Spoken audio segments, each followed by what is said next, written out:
Got my cats, Gary and Chrissy. Got my mama and daddy too. Got my brothers, Dylan and Ethan. My grandma, my cousins too. It's the family channel all day. We're gonna have some fun today. It's the family. Hey guys, welcome back to our channel. Well, today we're going to talk about... We're going to start a new series. Yeah, we're just going to try to do mysteries. We're just going to stay like in North Carolina or whatever. We're picking kind of older things in case somebody's still alive. And we don't want murdered, so it's just for fun. Yeah. But I'm sure it ain't fun for people who got murdered. But just for us, yeah, we better erase that part because somebody might say I'm stupid. For saying that sounds dumb. All right, so the first one is going to be it's a Valentine's murder, and it happened on February 12th, 1971. And Jesse McBain, is that I'm saying that right? Yeah. And Patricia Mann. Yeah. Jesse was 19 and Patricia was 20. And it happened on February the 12th, 1971. And it's called you said the Valentine's Day murder. Yeah. I got a few notes right down. That's Yeah. why I'm looking at that. It said that they were the typical young couple. Jesse was a football player and Patricia was a nursing student. They had a 1 o'clock curfew at their college or whatever, and Patricia had never broke curfew before. She was a very reliable person, so they knew something was wrong. What did they say, like 110? Yeah. They did the bed check, and she wasn't in there, and her friends started to worry about her. Yeah, because she never broke curfew ever. Yeah. And they started calling the hospitals looking for her. When they found Jesse's car, there was no signs of struggle. And the car was locked. Yeah, the car was still locked. Let's see. It wasn't until 12 days later, on February 25th, that a surveyor found the bodies. They were tied to a tree. They were tied backwards, and it looked like they were slumped forward and down, and it said that the ropes around their necks looked like they had been loosened and then tightened again. Like torturing them, playing games with them. They were still wearing their rings that they had on. He had on his class ring, and she had on her promise ring, so it wasn't a robbery. No. They were like a quarter mile in the woods. Let's see. That's why it killed her. Well, maybe you thought. And they got some kind of new thing that they can get DNA with. They can extract DNA. What do they call it? Ain't no. I don't even remember what it was called. Well, couldn't they find their fingerprints? No, whoever it was wiped the car down. That's why I think it's the doctor. Somebody's very smart to know that back then that they can tell you are by fingerprint. Yep. And that way had to have a lot of knowledge to know that.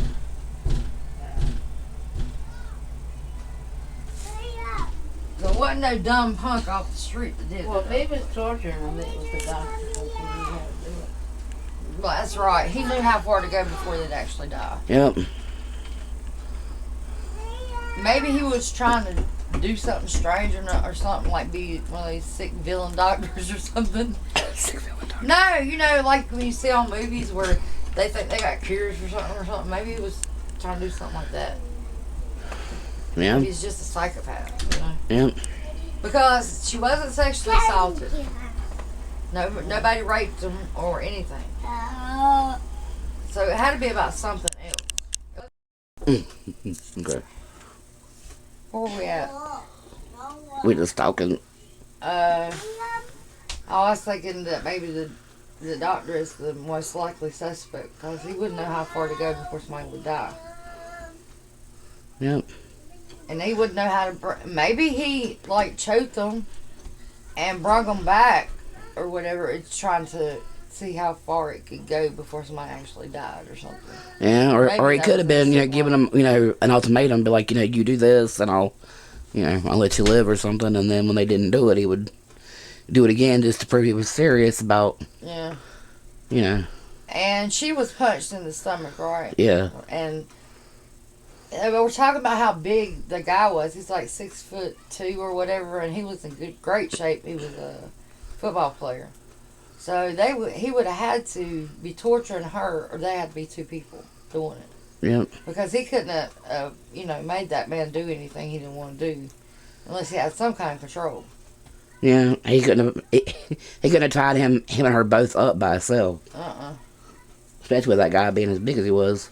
And they found him like 2 weeks later, and the surveyor found him. So somebody had to move, from the car to wherever they were. They had to be moved there. So maybe it was two of them. There was another suspect named Ray or whatever, and he was orderly that worked with that doctor. And that doctor kept giving them jobs like a lab tech and stuff. And he didn't know what he was really doing, so he must have had something over him to make him do this thing, Yep. Because you don't hire somebody off the street don't know what they're doing to be a lab tech. Yep. Yeah, he worked in the lab, didn't he? No, he was. The other guy was a drifter or whatever, and he just got in trouble a lot. And he always hung out with the doctor. But the doctor, they got the DNA from the doctor because he used to go to a barbecue place, and he wouldn't give it to him. So he used to go to this barbecue place, and they waited till he was there, and the owners gave him the plates and forks and stuff. Because if you leave something behind, it's like if I throw something in the trash can, it's public property now. Anything you disregard is public property. So you can get DNA or whatever that way. But What did the DNA show? well, I mean, they have his DNA, but back then they didn't have, DNA machines. Well, why come they can't solve it now then? Well, they have to wait on the test to come back from the rope. They have a rope in the case, and they said there might be some fibers within the rope, and they have a new machine to get out the fibers. But it's only a matter of time before you're caught now. Like back then, when we were talking about them wiping off the fingerprints and stuff, back then, like, I don't think normal people would have known you're supposed to wipe down fingerprints and all that stuff. So it had to be somebody that knew that you could identify. And plus, a lot of criminals back then probably, wouldn't have, took the time to, they didn't know that you really had to do that. Yeah. So it wouldn't have been no point, So that's why I think it's somebody that knew something about something. But I mean, could you imagine just being on Lover's Lane and just being abducted and killed? Like there would have had to been something. He had a gun or something to subdue both those people by himself. He did drug them because he was a doctor. Yeah. So maybe. And I don't know if anything would be left now, like of remains or anything. They say that the crime scene photos are too violent to look at. Yeah. So I don't know what shape the bodies were in. And if you're out in the exposed heat and wind and or even the cold. Yeah, for 10, 12 days. They're out there for 12 days before they're even found. Yeah. So, I don't know, like if it rained or something, that, it's going to wash away a lot of that. I don't know. It's in the tissue, though. Alright. Just according to where the poison gas. Well, what were you talking about when, a lot of people are poisoned by something and they don't ever check? Arsenic. And no one ever checks for that, really, unless somebody suspects something. Yeah. All they got to do is get a hair sample, because that's where you find the poison in the hair. I don't know if it was like just the skeleton left or it was a body. Well, it had to have some tissue after 12 days. Yeah, there has to be something left. So, And technology is so good, you can't fart without getting caught. So you're gonna get caught eventually.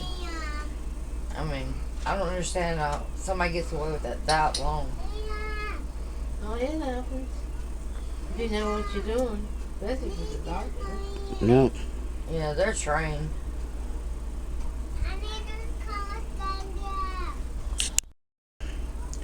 But We thought we'd get Mom involved because she really knows a lot about.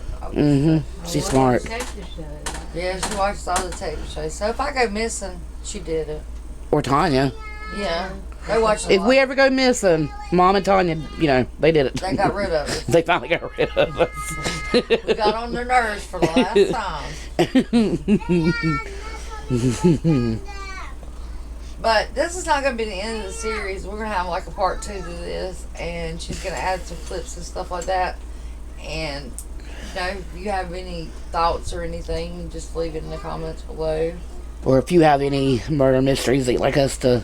Yeah, or any kind of mystery. Yeah, really. it ain't got to be murder. Really be murder. We just like to try to, you know, do this for fun and see what we can come up with. Maybe we can figure something out one day together. Yeah, it might be fun, so. Nancy Drew. Nancy Drew. I don't think I'm that smart, but maybe I can figure something out. I've known a lot of weirdos in my life. I don't know. They might help us along. We've dated weirdos too, so. Maybe that'll help. But if you like this video, give it a big thumbs up, subscribe, and we'll see you next time. Bye.